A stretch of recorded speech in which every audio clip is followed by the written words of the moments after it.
Assalamualaikum ya, salam sejahtera dan salam kuasa ketiga ya.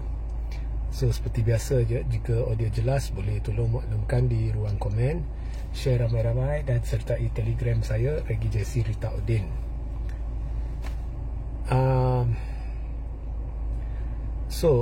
Susulan ya, teguran saya, kritikan saya bukan kepada kerajaan tetapi kepada Perikatan Nasional berhubung beberapa isu ketandusan strategi, kegagalan sebagai pembangkang,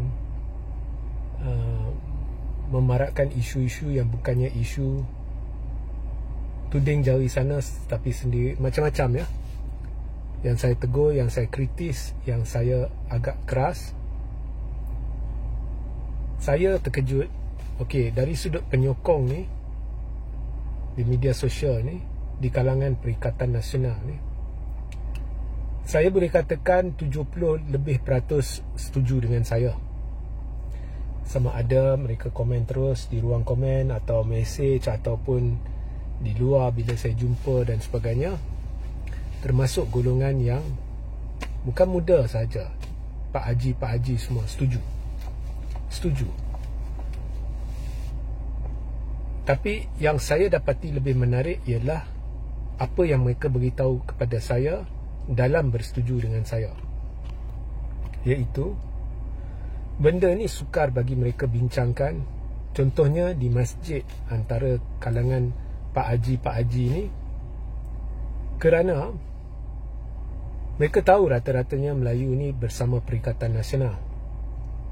Cuma mereka takut kritik Perikatan Nasional, dalam pada mereka sokong Perikatan Nasional, takut nanti kawan-kawan tersinggung. Tetapi selepas saya membuat live ini, apabila mereka berjumpa kembali dalam masjid dan membincangkan live ini, rupa-rupanya semua tak tersinggung pun. So ini telah membuka jalan kepada perbincangan lebih terbuka di kalangan mereka, dan mereka sendiri terkejut. Ramai sependapat dan bersetuju dengan saya. Dari sudut strategi yang saya telah tampilkan ke arah PRU16, dari sudut mengapa saya beritahu perikatan ini tidak mungkin akan jadi kerajaan, melainkan dia gunakan strategi yang saya cadangkan atau berubah kepimpinan jenama semula dan bla bla bla, semuanya mereka setuju. Apabila saya katakan perikatan tidak nampak apa sebenarnya dia boleh buat yang berbeza dengan kerajaan, dia gagal berkomunikasi, menyantuni penyokong dia dengan perkara-perkara selain daripada serangan bertubi-tubi kepada kerajaan, itu pun ada isu-isu tertentu sengaja diada-adakan, mereka bersetuju. Zaman dah berubah. Saya sangkakan golongan muda ya, berfikiran lebih berbeza berbanding dengan zaman kita. Tapi sekarang di kalangan orang-orang 45 ke atas, 50 lebih pun ada yang sudah berfikiran berbeza sikit.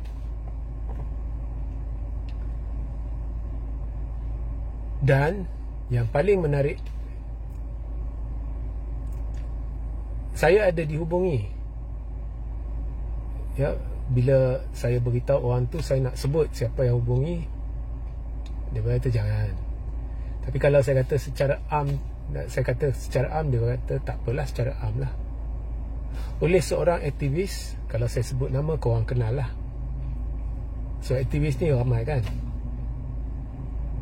yang mengaku dia tak berani cakap macam saya cakap, takut hilang penyokong. Saya tak takut. Saya, kebenaran ni memang pahit. Perjuangan kebenaran ni memang pahit. Saya tak takut hilang. Kalau seorang menonton pun saya puas hati. Ya. Perjuangan kebenaran ni memang banyak liku dia. Ada yang lafaz benda ni, perjuangan kebenaran ni pahit ya, di bibir ya. tapi mereka tidak hayati maksudnya dari sudut dan tidak menjiwai maksudnya dalam perlakuan mereka. Saya tak takut apa-apa, cuma takut satu je, atas. Lain tak takut. Yang bersama saya berjuang dulu selepas PRU 14 tahulah siapa saya. Tapi saya tak akan buat benda-benda tu lah. Tapi awak tahulah siapa saya. Saya tak takut hilang penyokong ke apa, tak takut. Saya bukannya nak glamour, bukannya saya suka buat benda ni hari-hari, letih ya, tapi buat demi anda.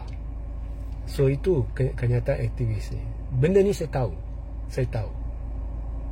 I know because saya dulu bersama ramai aktivis lain. Zaman tu lain lah, kumpulan aktivis ni lain. Okay, mereka akan bawa satu naratif yang kuat Melayu Islam. Kemudian bila mereka menyimpang sikit, ada penyokong mereka terguris sebab penyokong banyaknya taksub. Dan bila terguris, mereka bukan berhujah. Mereka komen tu berdasarkan harapan mereka, apa yang mereka mahu dengar. So banyak penyokong juga sebenarnya yang komen ni bukannya rasional. Dia komen berdasarkan emosi, bukannya berdasarkan hujah atau akal. Ini betul, ini benar, ini kita dah lihat lama. So mereka jadi takut, kita dah guriskan hati penyokong. Jadi mereka akan masuk balik kepada jalan yang mereka sendiri tidak puas hati, kerana mereka sebenarnya nak tegur contohnya parti yang mereka sokong ke apa, tapi mereka dah takut hilang penyokong. Jadi disebabkan harapan yang kadang-kadang bukan realistik, yang didirikan atas emosi semata-mata oleh penyokong, mereka dipaksa kepada satu naratif yang akhirnya merugikan semua, kerana tidak ada orang yang berani tegur. Okey, aktivis panggil saya, hubungi saya. Satu, ada pemimpin hubungi saya.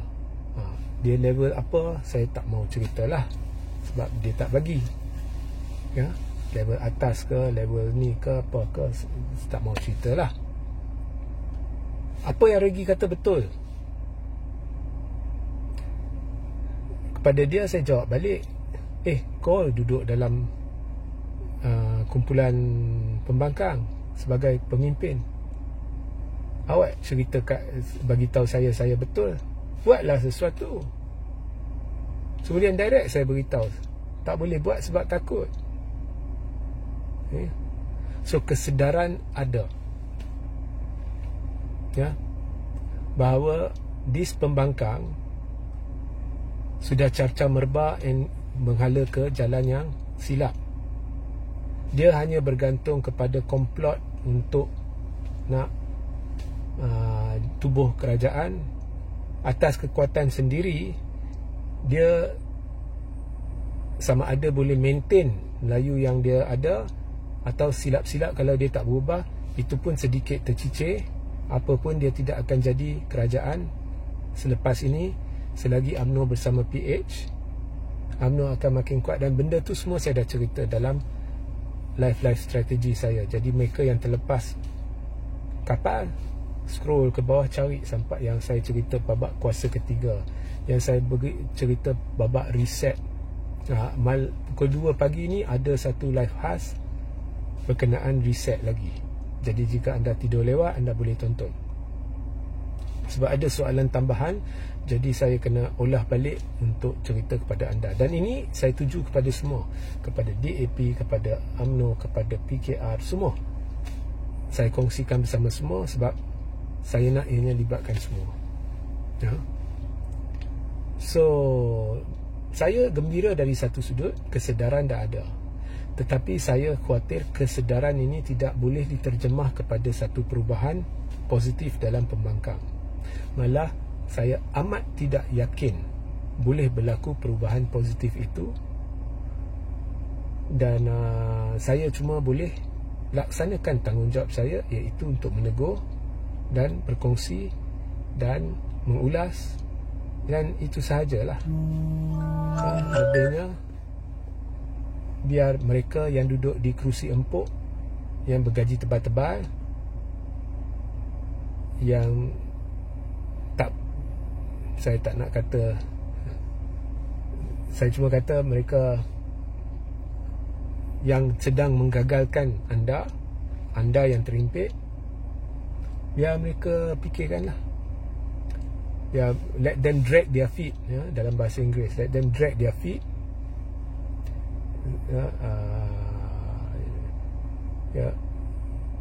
bersambil lewa leka,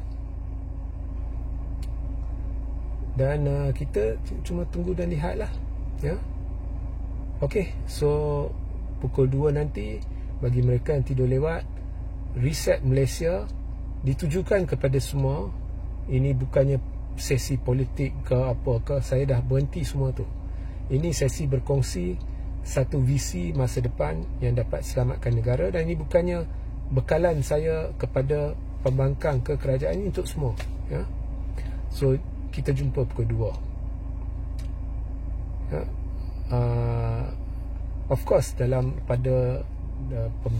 pembangkang ni, of course ramai setuju dengan saya, tapi of course akan menjelma kumpulan pembenci saya atau haters. Do you think I care? Saya kata perjuangan memperjuangkan kebenaran ni bukan mudah, banyak liku dia, ya. So I don't care kalau ada haters ke apa ke. Saya cuma doakanlah mereka buka mata, ya. Alright, kita jumpa nanti pukul 2. Sehingga kita berjumpa nanti. Assalamualaikum, salam sejahtera, salam kuasa ketiga.